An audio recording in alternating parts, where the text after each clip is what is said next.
¿Qué tal? Buenos días. Pues muchas gracias por su confianza y pues el día de hoy vamos a platicar de este tema.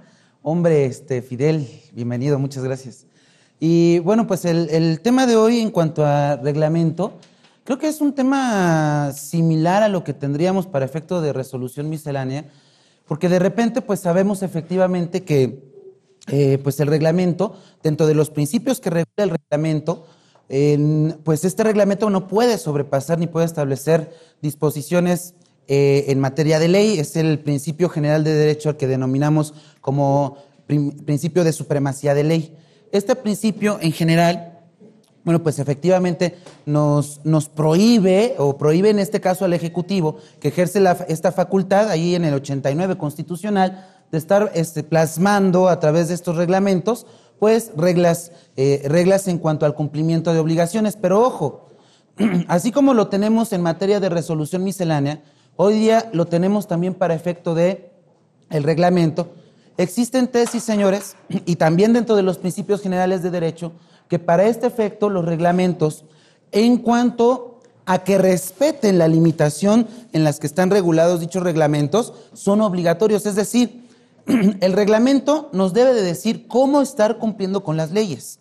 Eso es a lo que se debe de estar limitando. No puede estar dictando reglas en cuanto a al elemento básico del impuesto. Estamos hablando, por supuesto, del sujeto, objeto, base, tasa o tarifa. Sin embargo, si nos establece cómo cumplir con dichas obligaciones, tendríamos que estarlo acatando.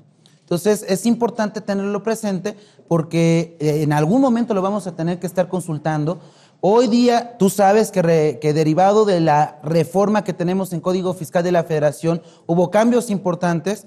Está publicado, por supuesto, el nuevo reglamento, de tal manera, señores, pues que habrá que analizar el reglamento, a ver qué facilidades o qué obligaciones tenemos que estar cumpliendo en dichas disposiciones.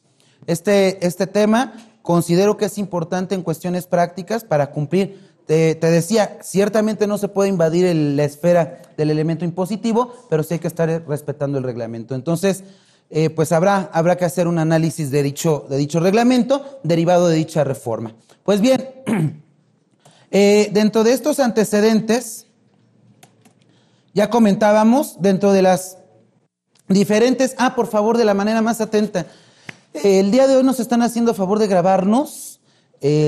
Por favor, si son tan amables, si en algún momento surge alguna duda o algún comentario, por favor, con toda la confianza del mundo vamos a platicarlo. Y les pido de favor que cuando surja alguna duda levantemos la mano, si son tan amables, y me esperen a mis compañeritas, por favor, para que les lleven el micrófono, porque, bueno, si hay una respuesta o algún comentario, se perdería si no me esperan al micrófono, por favor. Es muy importante para esta situación. Y ya saben, las personas con las que he tenido la oportunidad de convivir, pues saben que me gusta estar platicando y discutiendo todo este tipo de situaciones. Entonces, si tienen alguna opinión, algún comentario, con toda la confianza del mundo, por favor, ¿de acuerdo? Bien, entonces decíamos... El concepto del reglamento, ya decíamos que los reglamentos son instructivos de ley. No pueden, ya habíamos comentado, ¿verdad? No pueden indicar elementos contributivos como base, sujeto, tasa o tarifa. Solamente en este caso los pueden estar dictando las propias leyes. Por allá del artículo 89 constitucional, dentro de las facultades que le da la Constitución al Ejecutivo, está la de dictar estos reglamentos de ley, la de promulgar. Por ejemplo, la de promulgar las leyes que expida el Congreso de la Unión, la de ejecutar dichas leyes y la de proveer esfera administrativa su exacta aplicación. Entonces, ejerciendo esta facultad, es publicado el reglamento para Código Fiscal de la Federación. Recordemos, por supuesto, que hasta que fue publicada el reglamento de código, el antiguo reglamento era aplicable siempre y cuando no fuera en contraversión al Código Fiscal que tuviésemos vigente en ese momento. Sabemos que afortunadamente no se ha tardado mucho en cuanto a la publicación de este reglamento. Todavía hacen falta reglamentos que estar regulando porque, para efecto de impuestos sobre la renta, pues tú sabes que tenemos una nueva ley. Por consecuencia, deberíamos de también tener el reglamento de la ley del impuesto sobre la renta. Sin embargo, bueno, pues esperemos que en los próximos meses estén publicando, porque sí hay muchas situaciones nuevas en la ley que tendrían que estar regulando cómo debemos de cumplir en reglamento. Esto lo vamos a esperar pronto, yo espero que sea publicado, porque la verdad es que sí hace falta ver qué disposiciones o qué facilidades inclusive nos puede estar publicando en reglamento el Ejecutivo. Desafortunadamente, encontré algunos errores en materia de reglamento y, por ejemplo, en materia de Código Fiscal de la Federación, relacionado con el artículo 28, que sabemos que nos establece la obligación de estar llevando la contabilidad y la forma en que tenemos que estar cumpliendo con dicha obligación, desafortunadamente no vi muchas reglas que yo esperaba que me regularan en dicho reglamento. Seguramente, y a través de todo este tiempo, por ejemplo, tú sabes que hoy día la obligación del artículo 28, fracción tercera, de estar registrando en la contabilidad en sistemas del SAT, lo cumplimos hoy día para personas físicas en el sistema de registro Mis Cuentas, en el sistema de registro fiscal Mis Cuentas. Bueno, ya lo tenemos regulado, pero ojo, está en resolución miscelánea. Yo esperaba que vinieran más reglas o que hubiese más regulaciones en materia de reglamento. Desafortunadamente no fue así. Hubo situaciones, por supuesto, que están planteadas en reglamento que me interesaron, porque además hay que estar contemplando cómo se integra la contabilidad, qué otro sistema tenemos que estar ocupando para llevar a cabo el registro de la contabilidad, pero hace falta regulación, sobre todo hoy día con la de reformas que tenemos, pues habría que estar planteando todo esto en reglamento. Estoy seguro que en fechas próximas van a estar publicando reglas de resolución miscelánea para cumplir con esta obligación. Es más, ya de hecho, afortunadamente tenemos contacto con las personas de venta y hay muchas personas que estamos inquietísimas por cómo cumplir con el registro de la contabilidad mes con mes. Hemos estado respondiendo, señores, todavía no tenemos acceso a ese sistema. No podemos estar programando, ya nos están solicitando el curso para estar analizando el sistema de contabilidad que publica el SAT, pero lo único que tengo ahorita acceso es el sistema del registro fiscal Mis Cuentas. Habrá que esperar. Recuerden, el artículo 31, quinto, cuarto párrafo de Código Fiscal de la Federación, nos establece que los formatos tendrían que estar publicados en el Diario Oficial. Fíjense, aquí vamos a empezar a hacer estos comentarios. Por supuesto hay que fundamentarlo, ¿no? 4. Es el cuarto párrafo, contadores. Artículo 31, cuarto párrafo. Gracias. En los casos en que las formas para la presentación de las declaraciones y expedición de constancias que prevengan las disposiciones fiscales no hubieran sido aprobadas y publicadas en el Diario Oficial de la Federación por las autoridades fiscales a más tardar un mes antes de la fecha en que el contribuyente esté obligado a utilizarlas. A ver, fíjense. Ahí tengo fundamento de Código Fiscal de la Federación para poderles decir que las autoridades fiscales tienen un mes para poder publicar el sistema en el que vamos a estar capturando la contabilidad. Tendría que ser, estrictamente hablando, en términos, debe de ser publicado en el Diario Oficial. Esto, por supuesto, debe de hacerse a través de la resolución miscelánea. Entonces, para efecto del registro de la contabilidad, todavía tendremos que esperar, de acuerdo a este fundamento, un mes para que sea publicado. ¿De acuerdo? Entonces, en materia de contabilidad, desafortunadamente las reglas que fueron publicadas, la verdad no me dejaron satisfecho. Y yo estoy seguro que ustedes tampoco los van a dejar satisfechos. Habrá que ver, en términos de resolución miscelánea, cómo se publica la obligación de cumplir este registro de la contabilidad mes con mes. ¿De acuerdo? De conformidad con la reforma que tenemos en 2014. ¿De acuerdo? Habrá que esperar. Estamos todavía en mayo, pues quiere decir que está prorrogado, ¿no es cierto? Está prorrogada la obligación de estar registrando en contabilidad. ¿Hasta qué mes, contadores? Todo el primer semestre, ¿verdad? En partir del 1 de julio. Si estamos hablando de que tenemos todo el mes, pues tendría en los últimos días de junio la obligación de estar publicando cómo vamos a cumplir con esta obligación para analizar la contabilidad y el registro en los sistemas del SAT. ¿De acuerdo? Entonces, ahí tengo fundamento en Código Fiscal para llevar a cabo el registro a nivel contable. Entonces, ojo, continúo con los... estos son tesis que les estoy mostrando para efecto de identificar a qué grado nos tiene que estar regulando el reglamento. Aquí está en el artículo 89, fracción primera, en el inciso C, la facultad que tiene el Ejecutivo de proveer la esfera administrativa su exacta aplicación, o sea, facultad reglamentaria. Esta última facultad es la que determina que el Ejecutivo puede expedir disposiciones generales y abstractas que tienen por objeto la ejecución de la ley.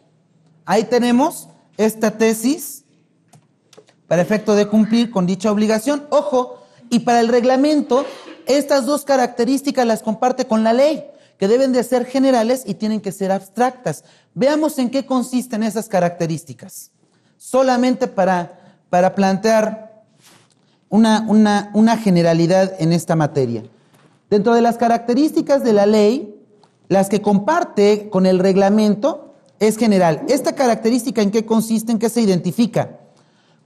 Significa la aplicación de una norma jurídica a cualquier persona que se ubique en los presupuestos que aquella tiene. Es decir, es obligatoria, ¿verdad? Nada de que quiero, es obligatoria la aplicación de dicho reglamento.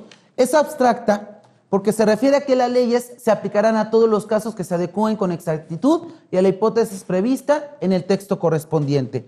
Obligatoria, pues es una característica esencial de toda ley, pues sin ella perdería su naturaleza, la autoridad podría forzar a dicho cumplimiento. Esta característica se cumple, la comparte a su vez con el reglamento. Dentro de esta tesis nos explican efectivamente el principio de reserva de ley. Significa que el Poder Ejecutivo, al ejercer la facultad reglamentaria, debe abstenerse de legislar, es decir, no puede crear normas jurídicas sobre materias que son exclusivas del legislador. Yo sé que en algunos casos identificaremos que no es así. De repente el Ejecutivo, queriendo tapar hoyos de ley, de repente a través del reglamento pretende regular. Situación, por supuesto, que puede ser sujeta a un medio de defensa si es que nos establecen o las autoridades nos obligan a seguir dicha disposición. Dentro del principio de preferencia o supremacía de ley, ahí ya te planteaba este supuesto, significa que las disposiciones contenidas en un reglamento no pueden válidamente ir más allá de la ley o contrariarla. Y miren, ahí tengo la tesis correspondiente. ¿A qué da respuesta el reglamento? De ahí que siendo competencia de la ley la determinación del qué, quién y dónde y cuándo de una situación jurídica general, hipotética y abstracta, al reglamento de ejecución competirá, por consecuencia, el cómo de esos mismos supuestos por tal virtud. Si el reglamento solo encuentra operatividad en el renglón del cómo, sus disposiciones solo podrán referirse a las otras preguntas: qué, quién, dónde y cuándo. El resto de las preguntas deben ser respondidas a través de ley. El cómo a través del reglamento. ¿Sí? Creo que con esta característica y con esta serie de preguntas podemos identificar, y nos es fácil, un poco más sencillo, identificar qué reglamento o qué artículo de reglamento puede estar violando estos principios generales de derecho. Ahí está esta tesis interesante. Y pues vamos a empezar a platicar las disposiciones generales en materia de reglamento de Código Fiscal de la Federación. Dentro de estas disposiciones generales, contadores, ojo, recordemos que desafortunadamente por cuestiones de tiempo, pues no me es posible analizar todo el reglamento. Se hace una selección de los artículos que consideramos aplicables de manera general para efecto de plantearlos en la sesión. Hay artículos que de facto, bueno, decimos no hubo cambios, no es aplicable de manera general, por lo tanto no están incluidos. Por favor, de cualquier manera, si alguien tiene alguna duda sobre algún artículo en particular, por favor levantemos la mano y lo comentamos. Pero creo que está seleccionado de tal manera que aplique de manera general, ¿de acuerdo? El primero de esos artículos donde se establecen, donde vemos que se aplican de manera general, es la vigencia de los avalúos. Hay que recordar que el artículo 3 del reglamento, para efecto de bienes, por ejemplo, que hayan sido dados o hayan sido pagados en dación, pueden ser sujetos de un avalúo. ¿cuál es en el artículo 3 o cuál es la mención que hace? Ojo, para efecto de 2014, esta vigencia, la vigencia de los avalúos es de 1 año. Dentro del artículo 3 se establece qué personas deben o tienen la posibilidad de llevar a cabo el dictamen de estos avalúos, el emitir estos avalúos. Ahí está el listado de las personas que pueden llevar a cabo dicho avalúo. Ojo, recordemos, aquí no hubo un cambio relevante en materia de avalúos. Recordemos que si la autoridad fiscal no está de acuerdo con un avalúo, puede solicitar un segundo avalúo para efecto de asignarle un valor a un bien. ¿De acuerdo? Ahí está fundamentado en el artículo 3. Y hay que recordar, ojo, en el caso de bienes inmuebles que hayan sido sujetos a un avalúo durante el periodo de vigencia de dicho avalúo, si ha sufrido alguna mejora, el avalúo queda inválido. Habrá que hacer un segundo avalúo después de haber hecho las mejoras en bienes inmuebles para asignarle un valor, ¿de acuerdo? Entonces, hay que tener cuidado en el caso de construcciones, si se tiene pensado llevar a cabo alguna mejora y si ya lo tienes evaluado, bueno, considerar que ese avalúo no va a tener vigencia. Punto importante, contadores, punto importante. En el artículo 9 del Código Fiscal de la Federación, donde se establece en qué casos una persona física debe de considerarse residente en México, hay que recordar que existen diversos supuestos por los cuales una persona física puede tener establecimiento permanente. Son 2 razones. ¿Me prestan un plumón, por favor, si son tan amables? Recordemos, por favor, que el artículo 9 de Código, esto es importantísimo para impuestos sobre la renta, señores. Hay que recordar que personas físicas están obligadas a pagar en México por ser impuestos en México por ser considerados residentes en México. Entonces, ¿cómo se considera para efecto del artículo 9 de Código que eres residente en México? Una de 2. Bueno, hay varios supuestos, ¿no? Dentro de ellos, ¿eres residente en México? 1, si tienes casa, habitación en México. Esa es una de las razones por las cuales te puedes considerar residente en México como persona física. Otro, si eres mexicano, ¿verdad? Salvo prueba en contrario, te consideras residente en México. Y acuérdate, ser mexicano no es barato. Si eres mexicano, tienes que pagar impuesto en relación a la obtención de tu ingreso independientemente de la forma. Por supuesto que en su caso tenemos derecho a llevar a cabo el acreditamiento del ICR que me hubiesen retenido en el país extranjero, siempre y cuando cumpla en términos de la ley del ICR con dicho acreditamiento. Esa es una de las razones. La razón que nos establece el artículo 5 del reglamento es que en caso de tener casa habitación también te consideras residente en México. Pero ojo, recuerden, contadores, todo contador y contadora ya también en estas fechas tiene derecho y debe de tener casa chica y casa grande. Entonces, ojo, a lo mejor la casa chica la tienes en México y la casa grande la tienes en Miami, ¿sí? Apúntenlo por favor ahí en sus notas. Obligación del contador, tener casa chica y grande. Entonces, ojo, en ese caso, cuando un residente en el extranjero viene a México y se hospeda en un hotel, ¿se debe de considerar casa habitación? No. El artículo 5 del reglamento de código nos aclara precisamente en el caso de que un extranjero venga y se hospede a nivel turístico, no se debe de considerar que tiene casa habitación en México. ¿De acuerdo? Recordando la residencia en México, el artículo 5 del reglamento nos establece que no se debe de considerar casa habitación. Para efecto de personas morales, efectivamente en el artículo 9 que también regula qué se debe de entender por la administración principal del negocio para personas morales. En este caso,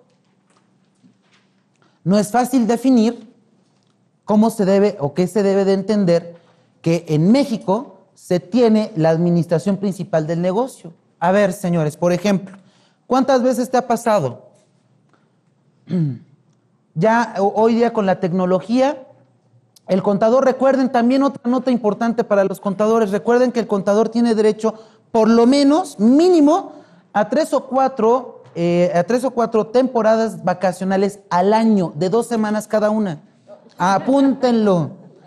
Entonces, ojo, ¿cuántas veces, contador, te llevas tu iPad con conexión inalámbrica? Estás en esta bonita playa de Oaxaca que se llama Zipolite y te están hablando, te están mandando correos para tomar decisiones. Yo te preguntaría, como socio de tu despacho, en la playa de Zipolite, ¿tienes la administración principal del negocio? Aquí el artículo 6 del reglamento nos establece que para personas morales se considera que una persona moral ha establecido en México la administración principal del negocio o su sede de dirección cuando en territorio nacional esté el lugar en el que se encuentre la o las personas que tomen o ejecuten las decisiones de control, dirección, operación o administración de la persona moral y de las actividades que realiza. Es decir, señores, en este caso no estoy tomando en cuenta la tecnología, estoy tomando en cuenta un lugar físico, porque nos está hablando de un lugar. Si esa persona moral tiene un lugar donde las personas que ejercen la dirección toman sus decisiones, entonces debo de entender que su administración principal está en territorio nacional y por lo tanto se configura un supuesto por el cual esa persona moral tiene que pagar impuestos en territorio nacional. ¿De acuerdo? Entonces, en este caso en particular, sí nos está hablando de un lugar físico. Ahora, ojo, señores, está interesante. Recordemos, todos tienen la regla, tenemos en esta materia la obligación y ya tiene la facultad la autoridad fiscal de estar notificando a través de un buzón tributario. A ver qué efectos tiene para 2014 estas obligaciones, porque de verdad de hecho me yo tuve la oportunidad, me permito hacer el comercial, ¿no? De una vez. Recordemos, por favor, que los lunes en la página de GBA, pues a cada rato estamos entrevistando a fiscalistas, abogados, diferentes áreas, ¿no?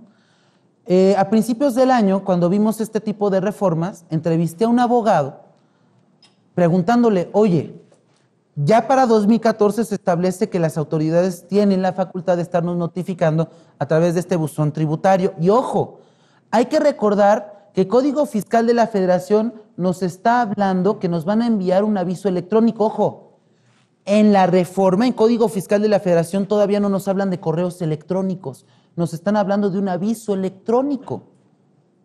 Señores, yo lo que estoy previendo es que al rato nos van a estar avisando que tenemos un correo electrónico por tu teléfono celular. Aguas, Código Fiscal de la Federación no nos está hablando de un correo electrónico. Ciertamente yo sé que ya han visto en tu portal que ahí existe el buzón tributario. Ojo, nos dice código que a partir de ese aviso electrónico tenemos 3 días para consultar nuestro buzón. ¿De acuerdo? Ahora, la pregunta es, oye, ¿cuánto tiempo dijimos que tenemos de vacaciones los contadores? Mínimo 2 semanas. Entonces, seguramente también estás al pendiente de tus clientes. A pesar de estar de vacaciones, te repito, te llevas tu iPad y dime si no es cierto. Estás al pendiente de lo que está pasando en tu despacho, de lo que está pasando con tus clientes. Entonces, ojo, te mandan un aviso electrónico. ¿Qué se debe de entender si yo estoy en la playa de Zipolite a las 10:30 cheleando con una hermosa mujer al lado, ¿sí? La asistente, exactamente, muy bien, ¿no? La asistente correspondiente, para efecto de cuándo me tengo que considerar si son horas inhábiles. Ojo, el artículo 7 del reglamento que considero es importante, hablando del artículo 12 y el envío de documentación, dice, salvo disposición expresa establecida en dicho ordenamiento, el cómputo de los plazos comenzará a contarse a partir del día siguiente aquel en que surta efecto la notificación del acto de resolución administrativa. ¿Qué pasa si yo aperturo mi buzón tributario en días o horas inhábiles? Dice, el horario de recepción de documentos en la oficina de partes de las unidades administrativas del SAT será el que para tales efectos se establezcan reglas de carácter general. Tratándose de documentación cuya presentación se deba realizar dentro de un plazo legal, se considerarán hábiles las 24 horas correspondientes al día de vencimiento conforme a lo siguiente. Ojo, si tú tienes de fecha de vencimiento una fecha determinada, ¿cuál es el horario en el que se considera que cumples con el plazo? El último día, las 24 horas, desde las 12 de la madrugada hasta las 11 del día, de las 11:59, se considera que se cumple el plazo para cumplir la presentación de la documentación. ¿De acuerdo? Hay que recordar que el artículo 12 del Código Fiscal de la Federación establece los días en que se deben de cumplir con las obligaciones fiscales. Ese fue el cambio que consideramos importante para el artículo 7 del Reglamento de Código. ¿Sí vamos bien, señores? ¿Alguna duda? Ok. En términos del artículo 17H, fracción 10 de inciso C del Código, se entenderá que la autoridad fiscal actúa en el ejercicio de sus facultades desde el momento en que realiza la primera gestión para la notificación del documento que ordene su práctica. Señores, hay que recordar que el artículo 17H nos habla de la invalidez que tendrían los certificados de sello digital. ¿Cuándo empieza a ejercer sus facultades de comprobación? A partir del ejercicio de la notificación para efecto de su práctica. Y miren, cuando la solicitud no cumpla, nos habla del artículo 17H. Recordemos que la autoridad fiscal, previa notificación, tiene la facultad de invalidar nuestros certificados de sello digital para efecto de estar emitiendo nuestros comprobantes. Ojo, te recuerdo, y si no, dime si no tienes el fundamento, te lo doy. Te recuerdo que tenemos facilidad por parte de personas físicas de ocupar la FIEL en lugar de certificados para emitir comprobantes. Ojo, recuerda por favor, nuevamente, que esta FIEL también se invalida si te ubicas en algún supuesto por el cual la autoridad tiene la facultad de invalidarte tus certificados. Es decir, no vayas a pensar, como yo no utilizo certificados de sello digital para emitir mis comprobantes, yo utilizo mi FIEL y dejo de presentar mis declaraciones, por ejemplo, ¿cuántas? Son 3 consecutivas, ¿no es cierto? 3 consecutivas. Si las dejo de presentar, a mí no me pueden invalidar mi FIEL, no. Sí. Efectivamente hay fundamento en resolución miscelánea para invalidar también la FIEL para personas físicas, ¿ok? En este caso, contadores, el Código Fiscal de la Federación nos establece que cuando no cumplamos con los requisitos para presentar un escrito en el que esté justificando que no tendrían que estarme invalidando mi certificado de sello digital y no cumpla con las reglas que tiene resolución miscelánea, entonces se va a dar por no presentado. Dice, el SAT podrá requerir información o documentación al contribuyente otorgándole un plazo de 10 días, contado a partir de la fecha en que surta efecto la notificación para su presentación. Transcurrido dicho plazo, sin que el contribuyente proporcione la información o documentación, se le tendrá por no presentada su solicitud.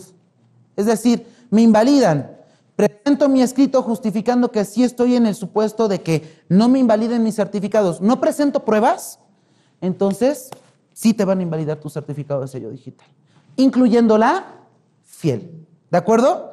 ¿Tienen todas las reglas para este escrito, contadores? Si me gustan hacer favor de apuntar la regla de resolución para amarrarlo con reglamento, regla 1223 de resolución miscelánea, regla del libro 1223, ahí se establecen las reglas para presentar el escrito para que no te invaliden tu certificado. De acuerdo a reglamento, si no lo presentas dentro de un plazo de 10 días, entonces tu certificado va a ser inválido. Señores, una vez que presento el escrito, la autoridad tiene 3 días para resolverte si invalidan tus certificados o no, si siguen inválidos. Nos dice, se entiende de las reglas de resolución miscelánea que se va a tener que emitir uno nuevo. Eso se entiende de las reglas de resolución. Entonces, si te invalidan tu certificado, presentas tu escrito, la autoridad tiene 3 días para resolver si te invalida tu certificado o no. El reglamento nos establece ese periodo de 3 días. Esto, por supuesto, como es reforma de 2014, para reglamento también es nuevo.